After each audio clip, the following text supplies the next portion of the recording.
This week, I got some follow-up news about the Steam Deck. Plus, there's a new game streaming service coming to iPhone. Actually, don't get too excited about it. But without further ado, let's go ahead together as a people and check it out.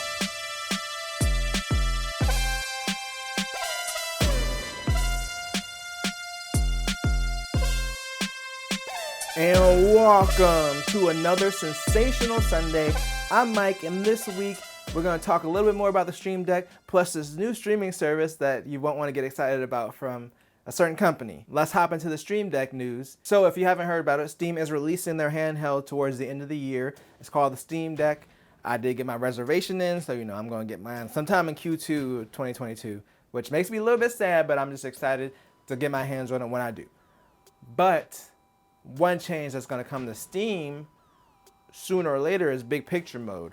So basically, Valve has confirmed that they're going to replace big picture mode with the UI from the Steam Deck, which makes a lot of sense. I think the big picture mode is pretty old and crusty, and not a lot of people like it. I mean, it's okay for me. I only ever interact with it when I'm doing like streaming, like remote streaming in the house from another computer or a TV or something like that.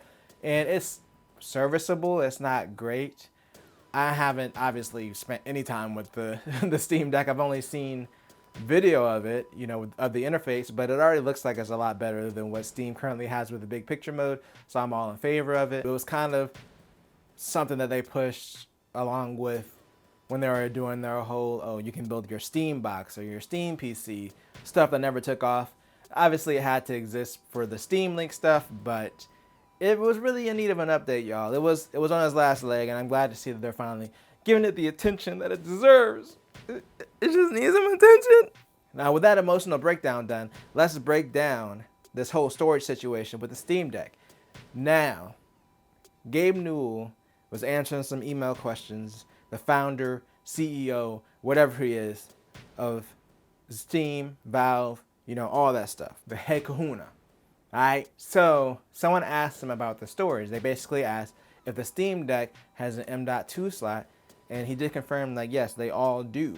So that means if you're cheap like me, because I pre-ordered the $400 one, I know it has 64 gigs of the slower memory. It's not NVMe like the two higher versions, but I wasn't willing to spend that much for some memory, and I was like, as long as it's serviceable, 64 gigs should be enough as long as I leave Linux up there. But if you do want to do something like Windows, but you don't want to break the bank, then maybe there's a chance that you can actually upgrade it.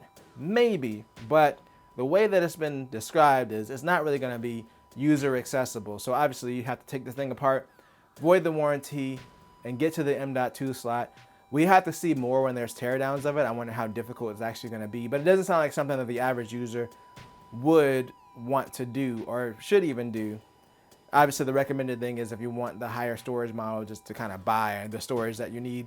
It's also going to have a USB-C port, so you could just technically hook up an external drive to it, like through the USB-C port, and run games that way. But then again, I think it only has one port, so you'd have to get like a splitter or a dock thing. There's other ways to add storage. There's, of course, the SD card slot. SD card storage can get pretty expensive as well, especially if you get to like a terabyte.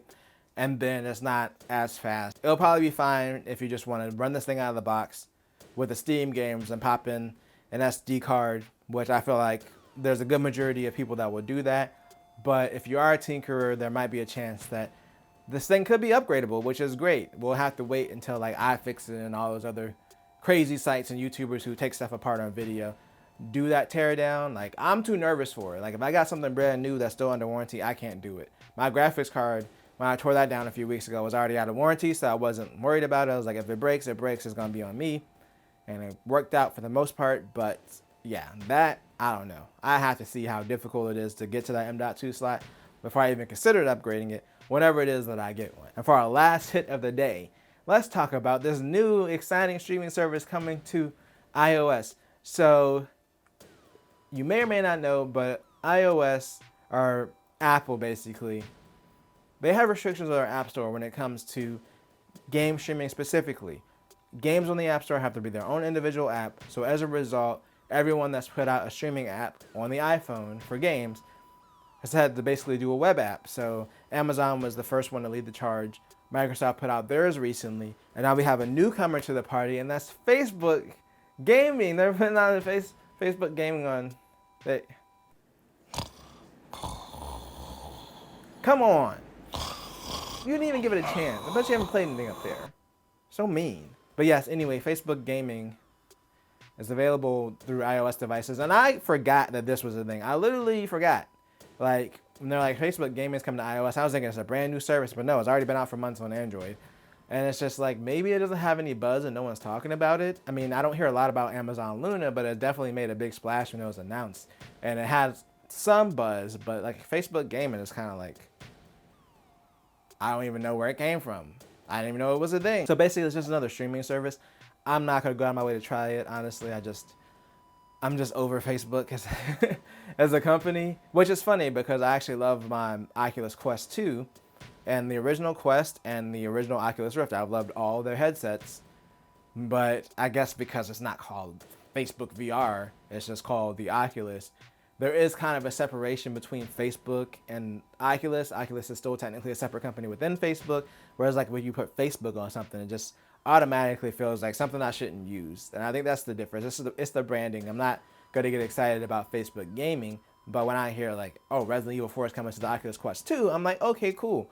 So maybe it's just a perception thing for me, but I don't know. I just feel like whenever Facebook puts their name on something like the Facebook Portal, which I guess hardware-wise was good, but like who was realistically going to buy that? Whatever the Facebook name is on it is just already tainted in my mind. But that's going to be it for today's ramblings. I wanted to make it a shorter video. There wasn't a lot going on, but I hope you enjoyed it either way. And I'll be back on Wednesday. I'm taking a break from gaming. We're going to do a super cool unboxing, but we're also going to answer a very important question about a certain Apple product. So stay tuned. And if you enjoyed this video, then make sure to tell a friend, tell a coworker, like, share, and subscribe, and always do at least 2 things at the same time.